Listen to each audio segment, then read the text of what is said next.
kulanti wacan oo wanaagsan daawadayaal halkani waa Faafi TV kusoo dhawaada warka duhur ee Faafi TV waa 29 bisha 8 sanada 2020 qodobada aad ku daawan doontaan warkeenana waxa qayb ka ah qaramada midoobay oo muddo kordhin u sameeyay xafiiska ANSOM ee Soomaaliya madaxweynaha dawlad goboleedka Hirshabelle oo magacaabay guddi soo xulista baarlamaanka labaad ee Hirshabelle wabiga Shabeelle oo mar kale fatahaad ka geystay magaalada Beledweyne ee xarunta gobolka Hiiraan qaxooti Siiriyaan ah oo gaaray magaalada Dhuusamareeb ee caasimadda Galmudug wararka caalamka ee warkeena aad ku daawan doontaan waxa kamid ah midowga Yurub oo dignin adag u diray dawladda wadanka Turkiga daawadayaal intaasi waxay ahaayeen qodobadii ugu waaweynaa warka Faafi TV markana waxaad ku soo dhawaataan iyagii oo inta ka faahfaahsan madaxweynaha dawlad goboleedka Hirshabelle ayaa magacaabay guddiga soo xulista baarlamaanka labaad ee dawlad goboleedka Hirshabelle madaxweynaha maamulka Hirshabelle Dr. Maxamed Cabdi Waare ayaa magacaabay guddiga farsamada soo xulista baarlamaanka labaad ee dawlad goboleedka Hirshabelle kuwaas oo ka kooban 11 xubnood madaxweyne Waare ayaa sheegay in arrintan uu kala tashtay madaxweyne ku-xigeenka dawlad goboleedka Hirshabelle Cali Guudlaaw Xuseen waxa uu amray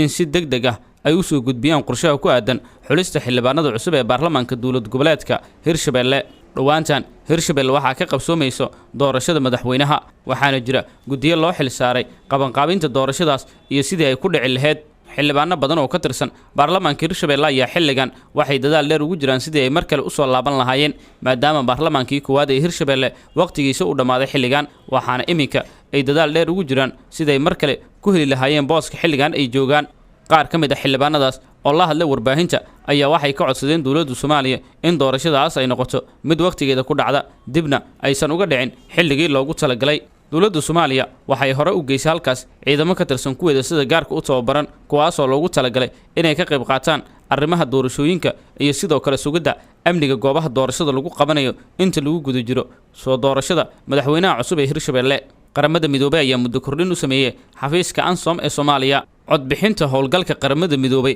ee kaalmeynta Soomaaliya ANSOM waxay muujinaysaa dadaalada xoogan ee joogtada ah ee Mareykanka iyo bulshada caalamka ee ku aadan taageerida nabadda xasiloonida iyo sidoo kale horumarka Soomaaliya ANSOM wali waxay wada tashiyo muhiim ah u tahay dawladda federaalka Soomaaliya iyo sidoo kale dawlad goboleedyada xubnaha ka dawladda federaalka si ay u keenaan xasilooni siyaasadeed amni iyo xasilooni dhaqaale ee gobolka Geeska Afrika golaha amniga ayaa jimcihii meel mariyay qaraarka dib loogu cusboonaysiinayo waqtiga howlgalka qaramada midoobay ee Soomaaliya ee ANSOM sanad kale ayaana lagu daray oo gaarayay ilaa Agoosto 2020 qaraarka 2540 oo si wada jir ah ay u qaateen 15 xubnood ee golaha ayaa lagu cusboonaysiinayaa ANSOM inay ilaaliso oo ay xoojiso jiritaankeeda dhammaan dawladaha xubnaha ka ah dawladda federaalka Soomaaliya iyadoo la raacayo shuruudaha amniga ee ANSOM iyo sida xaaladda nabadgelyadu ay uga shahay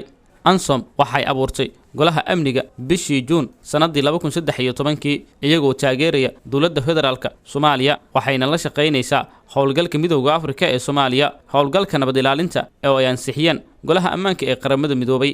qaxooti Siiriyaan ah ayaa gaaray magaalada Dhuusamareeb ee caasimadda Galmudug maamulka Galmudug ayaa xaqiijiyay in magaalada Dhuusamareeb ee caasimadda dawlad goboleedka Galmudug saacadii la soo dhaafay ay soo gaareen qaxooti Siiriyaan ah gudoomiyaha magaalada Dhuusamareeb ayaa sheegay inay soo gaareen 10 qoys oo ah Siiriyaan kuwaas oo ka soo qaxay dagaalada ka socda dalkooda safar dheer ayayna u soo galeen iyagoo dhowr magaalo soo maray oo ugu dambeyntii soo gaaray magaalada Dhuusamareeb ee caasimadda dawlad goboleedka Galmudug si ay u helaan amni iyo sidoo kale meel ay ku noolaadaan maamulka degmada Dhuusamareeb iyo culimada caasimadda Galmudug ayaa waxay gacan walaalnimo u fidiyeen qaxootigan Siiriyaanka ah goobo ay degan yihiin iyo sidoo kale gurmad kale ayaa la gaarsiiyay iyadoo uu maamulku ballan qaaday dhul ay degaan haddii ay ka go'naadaan in ay sii joogaan Dhuusamareeb qoysaskan ayaa ka mid ah boqolaal Siiriyaan ah oo ka soo barakacay dalkooda halkaas oo ay ka socdaan dagaalo culus kuwaas oo qaarkood soo gaaray deegaano ku yaala Soomaaliya oo ay ka mid yihiin dawlad deegaanka Soomaalida iyo sidoo kale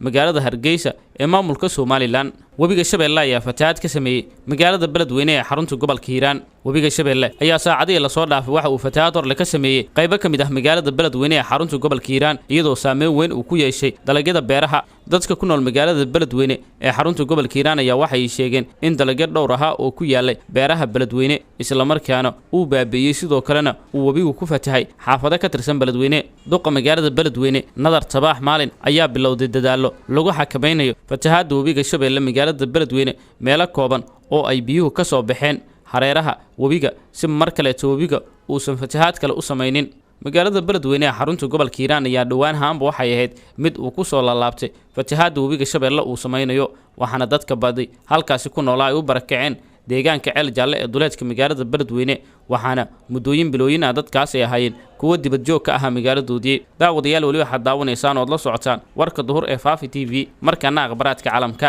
midowda yurub ayaa digniin u diray dowladda waddanka turkiga madaxa siyaasadda arrimaha dibadda ee midowda yurub ayaa uga digay turkiga in uu wajihi doono cunaqabateyn haddii uu sii wado ficilada gardarrada ah ee bariga badda mediteraneanka ay ka wadaan sida uu hadalka u dhigay hadalkan madaxa siyaasadda ayaa yimid kadib kulan ay yeesheen wasiirada arrimaha dibadda ee dalalka ku bahoobay midowda yurub sargaalkan ayaa ka hadlay xiisadda kacsan ee turkiga uu horkacayo ee xilligan ka taagan bariga badda mediteraneanka tallaabooyinka soo socda ee midowda yurub ayaa u badan in looga wada xaajoodo shir ay yeelan doonaan waddamada oo dhacaya 24 bisha Sebtembar ee na soo aadan waxaa looga gol leeyahay tallaabooyinka lagu xakameynaya awoodda turkiga uu ku baadigoobayo gaaska dabiiciga ah ee biyaha la isku haysto biyahaas ayaana waxaa ku muransan turkiga iyo Greega daawadayaal intaasi waxaa ku dhan warka duhur oo aad kala socoteen Faafi TV waad ku mahadsantihiin la socodka iyo daawashada warkeena